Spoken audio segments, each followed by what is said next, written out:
Hello everyone, welcome back to our channel. तो यहाँ देखिए भगोने में रखी हुई है मलाई जो कि पूरा ओवरलोडेड है। तो आज घी बनाने वाले हैं क्योंकि ये अब इसमें रखने की जगह नहीं थी और छोटे से कटोरी में रखना शुरू हो गया था और कल से श्राद्ध शुरू होने वाला है। तो इसलिए हम सोचे कि आज पूरा ये सारा काम कर लेते हैं। और ये देखिए फ्रिज में 4 बॉटल में ये क्या रखा है, आप सोच रहे होंगे ना। तो ये रखा है नींबू का रस और ऊपर एस बना हुआ है, ये है मुनमुन की करामात। छोटे बच्चे जो होते हैं ना, जब ये छोटी थी तब का ये काम है उसका किया हुआ। बच्चे अक्सर नहीं कहीं दीवार पे कहीं कहीं कुछ ना कुछ लिख देते हैं, तो वो अपने नाम का पहला अल्फ़ाबेट लिख के रखी है। तो यहाँ पे देखिए मलाई बहुत अच्छी क्वांटिटी में है। जो हमारे दूध वाले भैया हैं ना, वो दूध बहुत अच्छा देते हैं, मतलब प्योर दूध रहता है, तो मलाई वगैरह भी अच्छी निकलती है। और वैसे भी दूध की कोई भी चीज़ हम लोगों को मार्केट से लेनी नहीं पड़ती है। दूध हो, दही हो, घी हो, मक्खन हो, पनीर हो, तो सारी चीज़ें घर पे ही तैयार हो जाती हैं। और यहाँ मक्खन निकालने में थोड़ा सा टाइम लग रहा है, थोड़ा सा मतलब इतना तो टाइम लगता ही है। वीडियो में जितना फास्ट दिखता है सब कुछ, उतना फास्ट होने लगे तो फिर सारे काम बहुत इजी हो जाए। और जैसे जैसे ये मक्खन गाढ़ा होते जाता है फिर वो चलाने में बहुत मुश्किल होता है, हाथ चलता ही नहीं है।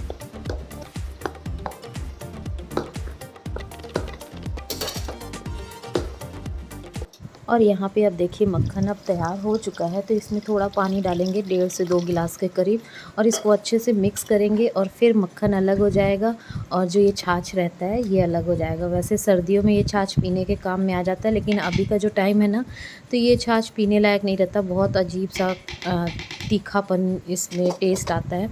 तो यहाँ देखिए मक्खन तैयार हो चुका है। अब इनको चलिए फटाफट से इस तरह से बड़े बड़े लड्डू बना के कढ़ाई में निकाल लेते हैं और फिर रख देंगे घी बनने के लिए।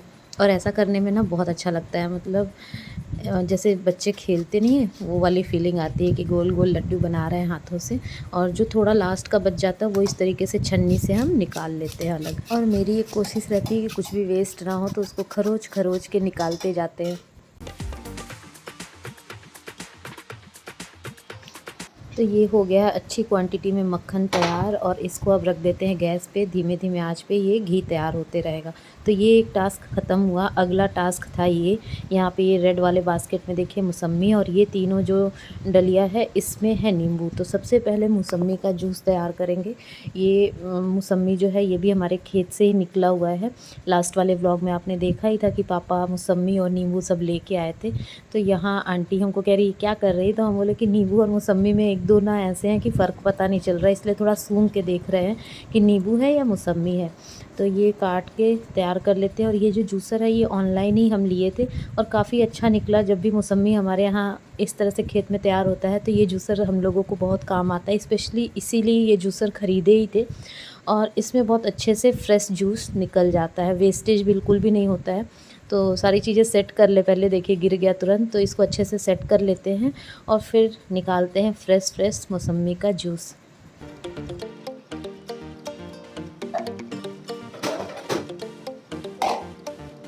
ये जो जूसर है ये काफ़ी अच्छा मिल गया, बहुत अच्छे से काम करता है, जूस अच्छे से निकल जाता है। वेस्ट मटेरियल मतलब ऐसा नहीं रहता कि जूस इसमें रह गया और वेस्टेज ज़्यादा हो। तो यहाँ पे देखिए अब इसमें काला नमक ऐड कर देंगे। ये 2 से ढाई ग्लास के करीब निकल गया था अच्छे से जूस, तो अच्छी खासी क्वांटिटी और सफिशिएंट थी हम लोगों के लिए। तो यहाँ 2 ग्लास निकल गया, थोड़ा सा और बचा है। तो सबसे पहले अभी हम लोग ये अच्छे से फ्रेश मौसम्मी का जूस पी लेते हैं, उसके बाद आगे का काम फिर शुरू करेंगे।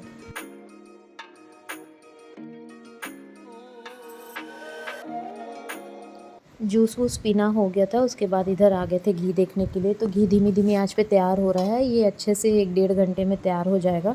तब तक बाकी के काम कर लेते हैं। इधर खाने का भी कुछ कुछ काम करते जा रहे थे और साथ में इधर आ गए थे बेड वगैरह ठीक करने के लिए। और बेडशीट एक दिन पहले ही सब जगह चेंज कर चुके थे, क्योंकि ये जो 15 दिन रहेंगे इनमें साबुन वगैरह नहीं यूज़ होता है, कपड़े वपड़े नहीं धुले जाएंगे और भी बहुत सारी चीज़ें हैं जो मतलब परहेज़ किया जाता है, तो वो सब जो भी है करते रहेंगे। तो इसलिए बेडशीट वगैरह एक दिन पहले ही चेंज कर दिए थे और थोड़ा बहुत जो जहाँ का चेंज करना है, मेरे रूम का भी बाकी है तो वो भी करेंगे। तो यहाँ पापा का बेड अच्छे से सेट कर दे रहे हैं। मेरा भी बेड जो नीचे हम गद्दा लगा के रखे हैं वो भी रात में ही सोना होता है, तो अभी इसको भी ठीक कर देते हैं। बाकी चीज़ें समेटते समेटते मतलब घर में बहुत सारे काम हो जाते हैं। काम का कोई अंत नहीं होता। अगर आप करते रहिए तो काम कभी नहीं ख़त्म होगा। उसी में से आप अपने लिए टाइम निकाल लीजिए तो टाइम निकल जाएगा, वरना काम कभी भी नहीं ख़त्म होता है।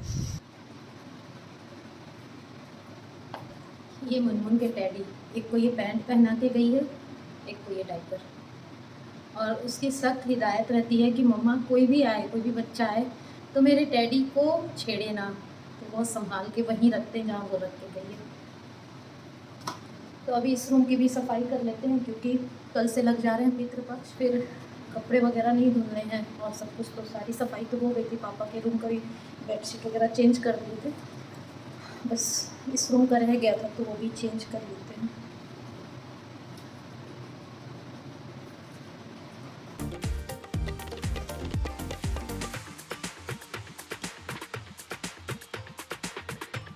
जब भी हम बेडशीट चेंज करते हैं तो इस तरीके से गद्दों को पलट देते हैं तो थोड़ा-सा ठीक हो जाता है।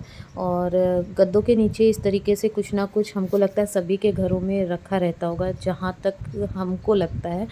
पेपर है तो कहीं कुछ प्लास्टिक है, कुछ है, तो ये रखा ही रहता है। इसको अगर आपको ठीक ना लगे तो आप इग्नोर भी कर सकते हैं। तो यहाँ बेडशीट लगा दिए हैं और ये तकियों में कवर भी लगा देंगे। और पीछे जो हम लोग हेडबोर्ड बना के रखे थे, ये अभी तक काफ़ी अच्छे से चल रहा है। तो जो भी कपड़े थे वो अब लगाएंगे थोड़ी देर में मशीन में। और यहाँ घी को भी बीच बीच में आगे देख ले रहे थे कि ऐसा ना हो कि काम के चक्कर में घी ज़्यादा लाल हो जाए और फिर वो थोड़ा अलग टेस्ट आने लगता है।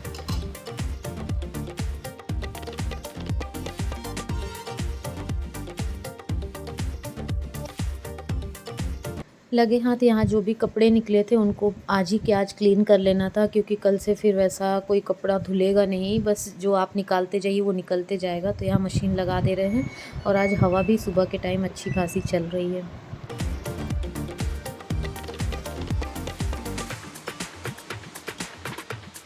और यहाँ देखिए अब घी अच्छे से तैयार हो चुका है। तो एक बार जब ये भगोने को मलाई भर के हम रख लेते हैं और फिर घी निकालते हैं तो 1 केजी के करीब घी आराम से निकल जाता है। और घर की चीज़ की बात ही अलग होती है, शुद्धता रहती है उसमें। तो यहाँ घी निकल चुका है और उसके बाद ये जो निकलता है ना, इसको हमारे यहाँ करौनी बोला जाता है। तो ये किस किस को खाना पसंद है वो बताइएगा। हमारे यहाँ तो ये सबका फेवरेट है और हम लोग बचपन से मम्मी के हाथ से ये खाते चले आए हैं। मम्मी क्या करती थी कि इस तरह से करौनी निकालने के बाद उसमें ये गुड़ डाल देती थी और गुड़ को अच्छे से मसल के मिक्स कर देती थी। तो गर्मा गर्म रोटियों के साथ ये हम लोग बहुत अच्छे से खाते थे। तो बचपन से ये हम लोगों को बहुत पसंद आता रहा है और आज भी खाते हैं। बस वो बात है कि अब मम्मी के हाथ से खाने के लिए नसीब में नहीं है। और यादें ही हैं, सारी यादें हमेशा याद आती रहेंगी और बातें होती रहेंगी। तो यहाँ पे देखिए घी तैयार हो चुका है। वीडियो में आपको कम दिख रहा होगा लेकिन 1 केजी के करीब अच्छे से घी ये तैयार हो चुका है। और ये जो करौनी है ये भी हम गुड़ में अच्छे से मिक्स करके रख दिए हैं। तो अभी शाम के 7:30 हो रहे हैं और सुबह से काम में ही लगे रह गए थे। तो काफ़ी सारा काम था जो निपटाना था, क्योंकि कल से श्राद्ध भी शुरू हो रहे हैं तो उसकी भी तैयारी जो है वो करनी थी। तो क्योंकि करना सब हमको ही है तो वो सब भी देखना था, तो इसलिए सुबह जो भी था वो आपके साथ शेयर किया। अभी फिर एक काम लेके बैठ गए करने के लिए, तो हम सोचे थोड़ी सी आप लोगों से बातचीत कर ले फिर काम करें। आज यहाँ गर्मी बहुत ज़्यादा, 2 दिन से गर्मी फिर से है। इधर 15-20 दिन तो अच्छी खासी बारिश हो रही थी, लेकिन अभी 2 दिन से बहुत उमस है, बहुत गर्मी है।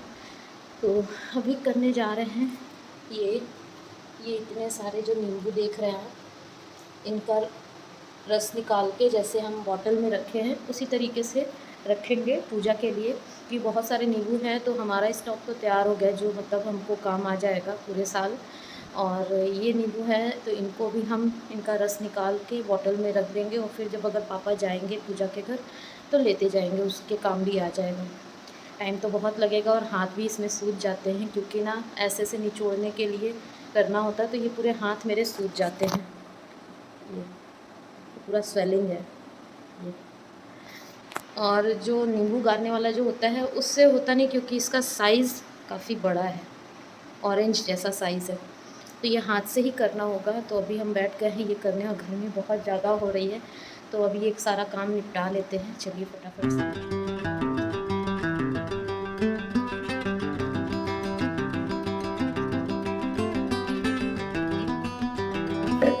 इस नींबू की ख़ासियत ये है कि इसमें रस जो होता है ना वो बहुत अच्छी क्वांटिटी में होता है, नींबू का जो जूस है।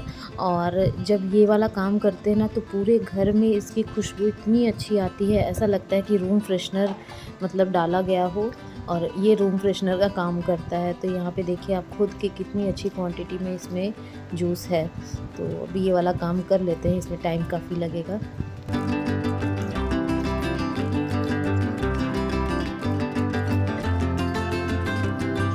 आज मेरा बिज़ी डे रहा, पूरे दिन कुछ ना कुछ काम निपटाते ही रह गए। मतलब डेली के काम से जो एक्स्ट्रा वाले काम होते हैं वो आज कुछ ज़्यादा ही थे, तो चलो लगे हाथ ये सारे काम आज निपट ही गए। पूरे 1.5 घंटे लगे हैं तब जाके ये नींबू का रस इकट्ठा हुआ है। अब मेरे अंदर ताकत नहीं बची है कि अभी हम इसको बॉटल में ट्रांसफ़र करें, ये काम अब कल करेंगे। तो ये है नींबू का रस और यहाँ पे है ये नींबू के छिलके। और बहुत टाइम लग गया, 1.5 घंटे लगे पूरे नींबू को निचोड़ने में। और हाथ की हालत ये देखिए, हाथ में स्वेलिंग हो गया है।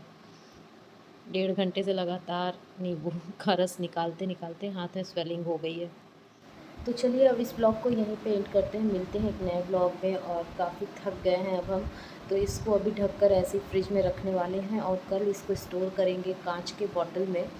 तो बाकी का काम कल करेंगे क्योंकि अभी बहुत थक गए हैं, 1.5 घंटे से इसको लगातार निचोड़ रहे हैं और हाथ भी सूज आया है। तो अब इसको बस करते हैं। और तो काफ़ी सारा नींबू था, अच्छी खासी क्वांटिटी में नींबू था, तो अभी चलिए हो गया है ये काम। और घर की चीज़ की बात ही अलग होती है। तो ये खेत से निकले हुए नींबू थे, 5 बॉटल तो आपको दिखाए ही, जैसा कि हम स्टोर कर चुके हैं, 4 अलग था, बाकी 1 रखा हुआ है। अब ये जो है ये पूजा के पास चला जाएगा। बस अब मेरे अंदर हिम्मत नहीं है कि हम और नींबू का रस निकालें या कुछ भी करें, इतना सफिशिएंट है। बाकी जो भी होगा तो ऐसे ही यूज़ करेंगे, स्टोर करने के लिए इतना काफ़ी है। तो चलिए अगले ब्लॉग में मिलते हैं। और अगर आज का ब्लॉग आपको पसंद आया हो तो लाइक कमेंट शेयर करिएगा। चैनल पे न्यू है तो चैनल को ज़रूर सब्सक्राइब कर लीजिएगा। और मिलते हैं अगले ब्लॉग में, तब तक के लिए bye bye and take care.